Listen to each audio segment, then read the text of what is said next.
जहां कोई हिंदू नहीं है, कोई यहूदी नहीं है। आज 10 साल हो गए ना, बच्चा बच्चा बिलक के रो रहा, खाने को नहीं है। The worst human catastrophe of modern times. There is no Hindu, there is no Jew. अब बताइए कौन लड़ रहा है, किसको मार रहा है? शिया और सुन्नी की जंग है ना। शिया वो है जिनको सिर्फ हिंदुस्तान में पनाह मिली सर। शिया इस्लामिक खिलाफत में कहीं नहीं रह सकता था, उसको जगह मिलती थी यहां हिंदुस्तान में। और सुन्नी कहता था ये तो है ही यहूदी साजिश है। शिया अली जो है, वो जो वर्ड है शिया अली के, अली की पार्टी, वो तो एक यहूदी था, उसने बनाई। अरे भाई, तो तुम्हारी जो पार्टी थी वो तो बुत परस्तों ने बनाई। अगर शिया काफिर हैं तो सुन्नी तो महा काफिर हुए। ये तो एक्सेप्ट कर लो कि मुसलमान होने से पहले तुम क्या थे। ये काबा के इर्द गिर्द क्यों काउंटर क्लॉकवाइज जाते हो, जबकि दुनिया की हर चीज क्लॉकवाइज जाती है। हर मैग्नेटिक सेल, हर आयोटा, हर एटम, सब एटॉमिक पार्टिकल जो है वो क्लॉकवाइज जाता है। इन्होंने क्या किया, उमय्यदों ने, उन्होंने कहा इसको काउंटर क्लॉकवाइज कर दो। रहेगा वही पत्थर के इर्द गिर्द घूमना, लेकिन काउंटर क्लॉकवाइज कर दो। पत्थर की पूजा हराम है, लेकिन 3 ऐसे शैतानी पत्थर बनाए कि वो 5 मंजिल बड़े हो गए पत्थर मार मार के।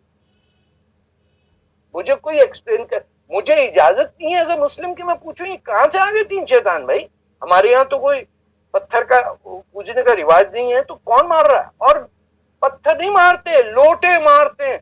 मैंने एक साहब को देखा, वो पेट्रोल का वो पंप नहीं होता है, प्राइमस जिसे कहते थे, उसने खान साहब ने पूरा जलाया और 2-3 माँ बहन की गालियां देखी, शैतान पे वो पेट्रोल का वो बम मार दिया मेरे सामने। मैंने 2 हज किए में, इसलिए ये लोग जो मुझ पर इल्जाम लगाते हैं कि नहीं जानता है, इनसे बहुत ज्यादा 18 तो मेरे पास कुरान पढ़े हुए।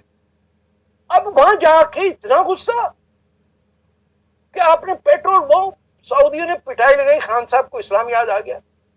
देखा ये पागल जो आते हैं ना हिंदुस्तान पाकिस्तान से, बाकी सब आते हैं आराम से अपना हज करके चलाते हैं, ये आते हैं जैसे आए हैं तो तेरे घर से तू लेके जाएंगे। लूट मची हुई है, स्मगलिंग कर रहे हैं, बीटामैक्स डाला हुआ है, VHS की चोरी कर रहे हैं। मैं आपसे क्या बताऊं कि मेरी वालदा हज करके जा रही, कह रही बेटे वो ब्लैक एंड व्हाइट टीवी का डिब्बा दे दो। मैंने क्यों? बोले कलर टीवी उसमें डाल दूंगी। मैंने कहा अम्मी हज किया हुआ, खुदा के बात है, और चुप रहना तू, हर वक्त गल कर दे रहना है और तो ड्यूटी लग जाएगी मैनू। अरे अम्मी हज किया हुआ है, खुदा दे वास्ते बस करो। पागल हो गया इधर। मैं 10 साल रहा हूं, मैंने 2 हज किए, मैं उम्रा किया हुआ है, पढ़ पढ़ के इनकी किताबें, यानी and there are people, very decent people in the Muslim community. खुदा की कसम मैंने देखे जो पड़ोसियों के झाड़ू लगाते हैं, काम करते हैं, उनका किरदार वैसा होता है। पश्तूनों में तो मैंने बहुत ही आला लोग देखे।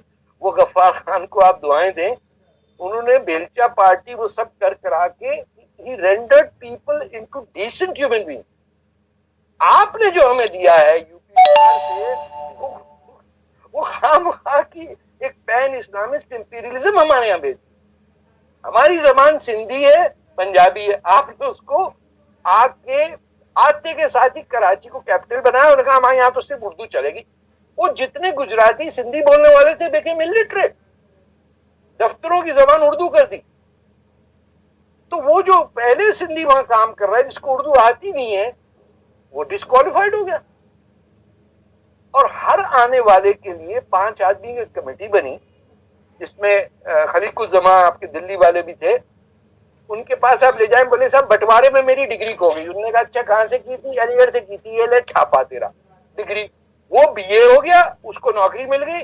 जो यहाँ बैठा हुआ 12वीं पास करके अपना बलोची बोल रहा है कराची में, उसको बताइए वो तो नौकरी से गया। दे बैंड सिंधी इन सिंध। पश्तो का वो मजाक उड़ाया गया है आपके UPCP वालों ने कि उनको सिर्फ ये पाकिस्तान में कर दिया कि चौकीदार लोग होते, जिनका दिमाग घूम जाता है, पागल से हैं, गफ्फार खान को 30 साल जेल रखने के बावजूद जी नहीं भरा। आपको पता है जिना की पहले साल में 1948 में NWFP जिसे हम कहते थे, जिस जमाने में आप नीफा भी होता था एक इलाका, वहां एक दरिया के पास 700 सुर्ख पोस्ट जिसे गफ्फार खान की पार्टी के लोग थे, उनको लाइन अप करके दे वर शॉट डेड। बारबरा वो एरिया है, आपको किसी पाकिस्तानी हिस्ट्री बुक में नहीं मिलेगा। जिना साहब ने फ्रंटियर ऑर्डिनेंस पास किया, not by parliament, by ordinance, ordered the army to shoot dead 700 people whose bodies were then dumped into the river। Charsadda के पास है ये जगह। हम किस किस रोने को करें कि आपने क्या भेज दिया हमारे पास। लेकिन हम ये कहते हैं कि जो छोड़ गए हैं वो हमारे लिए मुसीबतें हैं। हाँ देखिए ना, हमारा प्रॉब्लम क्या था सर, हमें तो वो प्रॉब्लम ही नहीं था। हम क्यों पार्टीशन मांगे। मैं जिस सड़क पर पैदा हुआ उसका नाम था लाला लाजपत राय रोड। आज पूछ लीजिए किसी पाकिस्तान से लाला लाजपत राय हैं कौन, किसी को नहीं पता। जो हमारे घर का एरिया था उसे कहते थे हम गुरु मंदिर कराची में, अब उसका नाम कर दिया सबील वाली मस्जिद। जहां हमारा बसें शुरू होती थी कराची में उसका नाम था पापोश नगर। पापोश नगर खत्म हो गया, कृष्ण नगर खत्म हो गया। आहिस्ते आहिस्ते सबके सब जो हैं, ये वाहिद दुनिया का मुल्क है जो कहता है कि फलाना कंट्री हमारा दुश्मन है, लेकिन अपने शहर के मोहल्लों के नाम उनके शहरों के नाम पे होंगे। क्या ये मुमकिन है कोल्ड वॉर में न्यूयॉर्क के हर डिस्ट्रिक्ट का नाम रशियन हो? तो कराची में तो वही है। हाँ, लखनऊ वाला और मेरी शादी का Aligarh, Bangalore town hall, Bangalore town, Aligarh society, Delhi Muslim society. ये आप तो वाकिफ है उन इलाकों से। ये जो गुरु मंदिर की जो बात आपने कही, हाँ? गुरु मंदिर पे उसका, क्योंकि मेरा हेड ऑफिस कराची में आज टीवी का वहां हुआ करता था। अच्छा, आज भी वहां है। और उस रोड का नाम मैंने देखा पहले रामनाथ ओझा रोड था। हाँ, रोड था उसका था। एक सेकेंड, ओझा रोड, मैं उस पर रोज आया गया हूँ कॉलेज। हाँ, रामनाथ ओझा करके बताया। हाँ, ओझा ऐसा ही था, ओझा रोड लास्ट में ओझा था। और फिर बाद में वो मुशर्रफ साहब आए और फिर वो यहाँ आपका प्राइवेट अब उसका नाम बिजनेस रिकॉर्डर रोड, जो आपका अखबार है बिजनेस का, वो उसके गुरु मंदिर के आसपास में घूमा हूं। तो मैंने लोगों से पूछा भाई ये गुरु मंदिर है लेकिन ये दिख नहीं रहा। तो बोले हम बाबरी मस्जिद जो आपने 1992 में की थी हम पहले ही कर चुके हैं। तो है ना फिर उनके पास। लेकिन मैं आपको यकीनी बताऊं, हमारे पड़ोस में हिंदू रहते थे। हमारे स्कूल जहाँ थे वहाँ गोंज थे, जोरास्ट्रियन थे। कराची ऐसी जबरदस्त जगह थी सर, जन्नत थी 47 में, खुदा की कसम 3 फीट से ऊपर दीवार नहीं होती थी। मारवाड़ी वहां रहते थे। ये आपके हम मलाबारी, हाँ केरला के हम मलाबारी चाय पीते थे for example. These languages were spoken in Karachi. आप यकीन करिए पोर्चुगीज तक बोली जाती थी। ये जो गोवा के लोग थे, एवरीथिंग गॉट वाइप्ड आउट। अच्छा, अब मेजॉरिटी पश्तो बोलती है, लेकिन पश्तो क्योंकि घटिया जबान है वो तो हम अडॉप्ट नहीं करेंगे, तो भाई बाकी उर्दू रह गई बस। हाथ में लोटा मुंह में पान लेके रहेंगे Pakistan.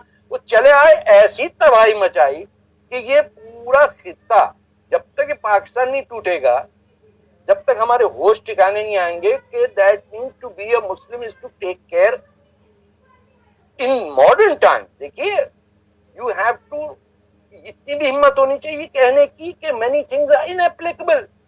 If the Quran permit slavery we have to say no. ये तो कहना पड़ेगा ना।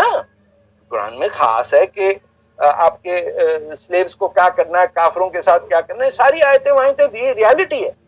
हमें किस चीज की हिम्मत होनी चाहिए कि ये एप्लीकेबल नहीं है इस दौर में, ये इट डजंट अप्लाई, क्योंकि हम अब नेशन स्टेट बन गए। तो मुझसे लोग इतराज भी करते हैं कि आपको ये कि आप इस्लाम छोड़ क्यों नहीं देते। अरे मेरे माँ बाप, आगे पीछे मेरे कम्युनिस्ट पार्टी के लीडर मेरे साथ जेल में जो होते, हर शख्स मुसलमान था, तो मैं कहां से छोड़ दूंगा।